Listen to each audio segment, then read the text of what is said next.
സ്വർണ്ണവില വീണ്ടും ഉണർവിന്റെ പാതയിൽ. രാജ്യാന്തര വിപണിയിലെ ചലനങ്ങളാണ് കേരളത്തിലെ സ്വർണ്ണവിലയെയും സ്വാധീനിക്കുന്നത്.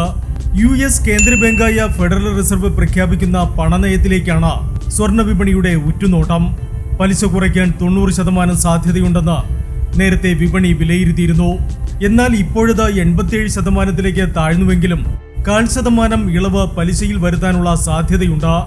എന്നാൽ ഇതോടുകൂടി പലിശ ഇളവിന്റെ ട്രെൻഡിന് ഫെഡറൽ റിസർവ് വിരാമം കുറിക്കുകയാണെന്ന പ്രഖ്യാപനമുണ്ടായാൽ സ്വർണ്ണവില വീണ്ടും താഴ്ന്നേക്കാം.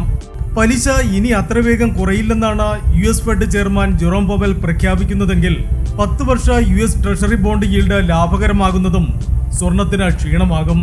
മറിച്ച് 2026-ലും പലിശ നിരക്ക് കുറയ്ക്കുമെന്ന സൂചനയാണ് ജെറോം പവൽ വ്യക്തമാക്കുന്നതെങ്കിൽ സ്വർണ്ണവില കുതിച്ചുയരും. അതുകൊണ്ട് തന്നെ പലിശ നയം സംബന്ധിച്ച ആശങ്കയും ആകാംക്ഷയും വിപണിയിൽ ശക്തമാണ്.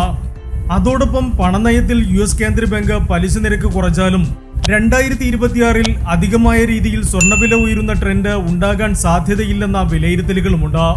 Business desk, gold max.